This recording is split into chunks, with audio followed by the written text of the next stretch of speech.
Now, you say, what about what is on the ground? Well,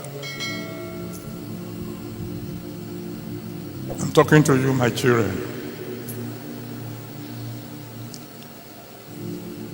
In my own usual quiet way, I had related to all the presidents who were around when this trouble started. What did you tell them? Whatever I discussed between me and the big ones, top privacy.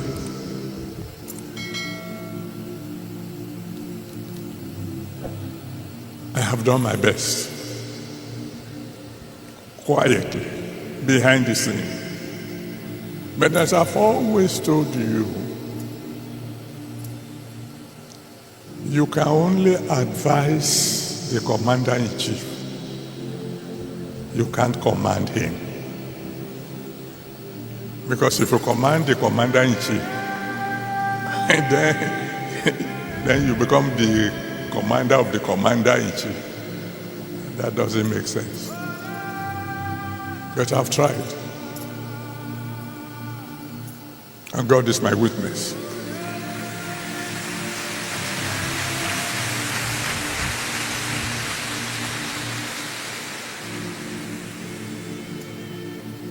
So then, I don't want to take much of your time.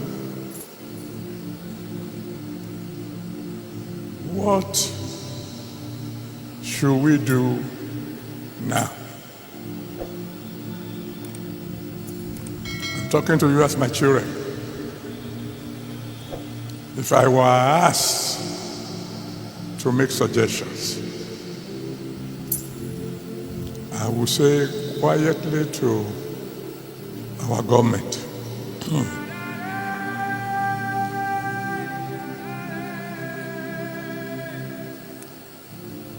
move fast.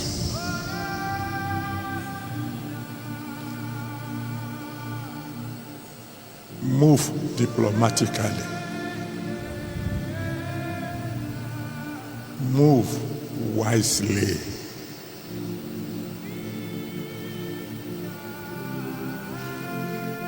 Find a way to convince the President of America to please delay his actions for about 100 days.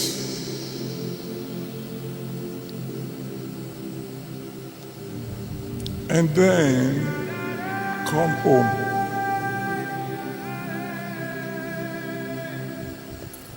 and tell our security chiefs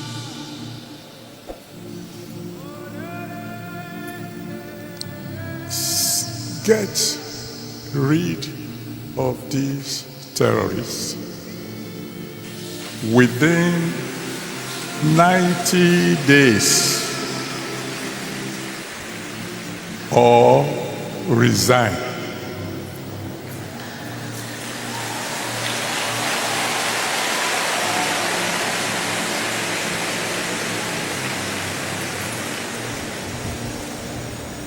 Now that, I'm sure, will sound familiar to those of you who have been following the situation in Nigeria. There was a president, unfortunately, he's dead now, that's Buhari, who issued such an order.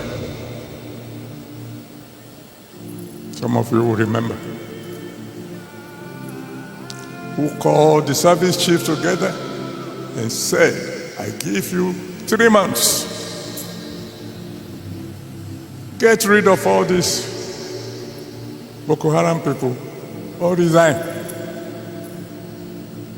He's not around to tell you who gave him that advice. He ran with that advice,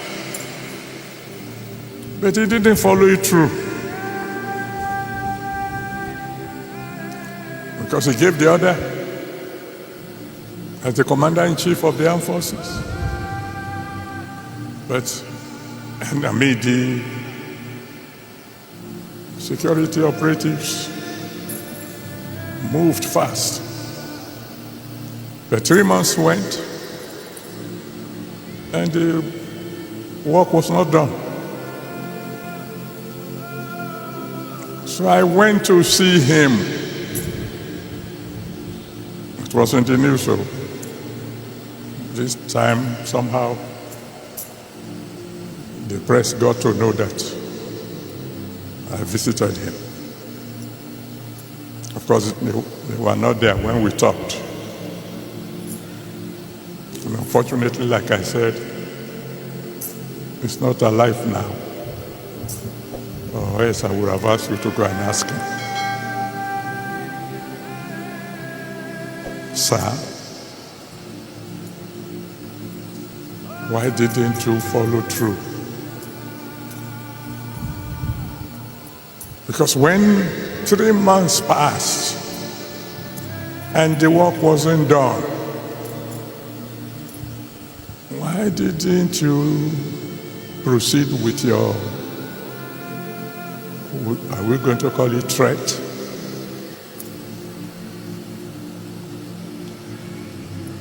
I won't tell you the details, but one thing came out of that meeting.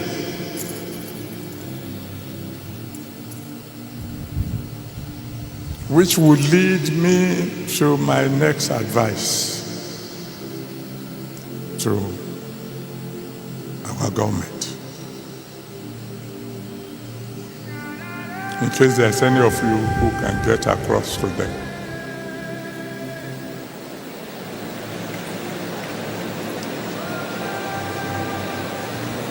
That when giving orders to the service chief this time round, we should make it clear to them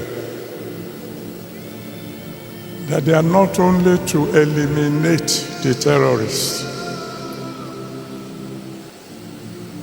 they should eliminate their sponsors.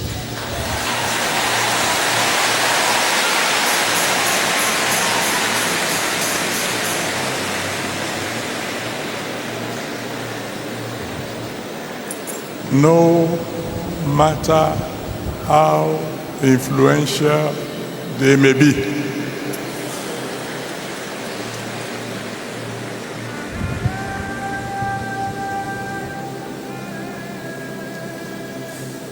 When I say my people, when I say our leaders should move fast, move diplomatically, they have to be and move wisely. They must take note of the fact that if America should attack us,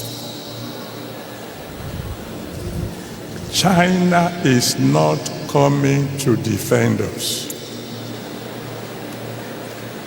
Russia will not come to defend us. All the so-called world leaders, they will talk. They will condemn what America had done in strongest terms. But that's all they will do. That's all. Britain is not going to come and help us. No foreign or no other foreign powers will come to our aid. This is not the time for joking. This is not the time for grammar. This is not the time for, I don't know a simple word for semantics. It's not the time when you begin to argue. Is it, what do you call it? Suicide, or what are they calling it? What's the language?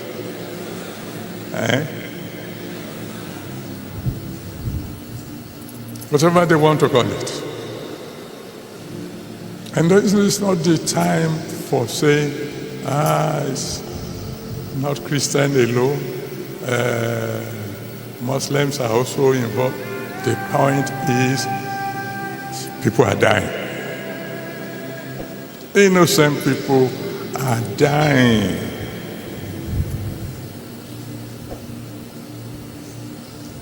I almost spoke last month when I heard the speech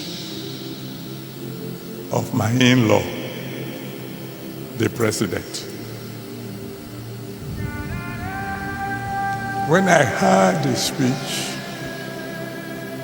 particularly that section that spoke about security, and you can go and listen to it again, where I heard him say, all is well now, that displaced people have returned to their villages, and I almost said, the one who wrote that speech for my president, my in-law, does not like him.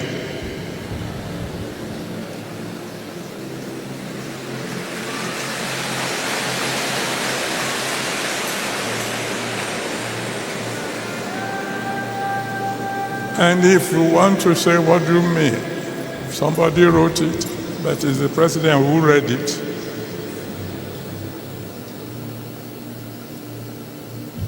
Didn't he read it before he read it?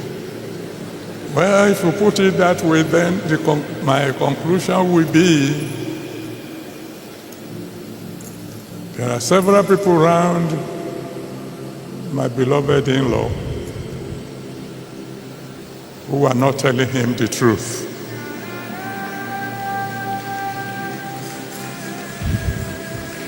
But that's all right, because I think the following day in the newspapers we read about a traditional ruler being killed, whether in Kwara or Kogi, while the wife was hiding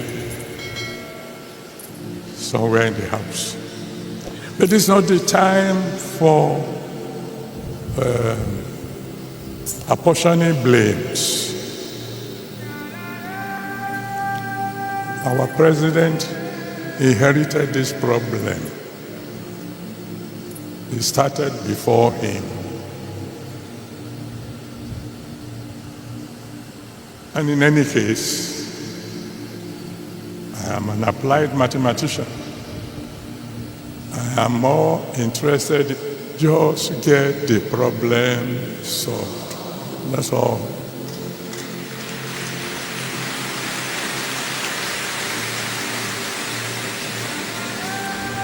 Let's let the government use diplomatic method to convince President Trump to give us 100 days of grace call our service chiefs. Fortunately, they are new. Perform within 3 months or resign.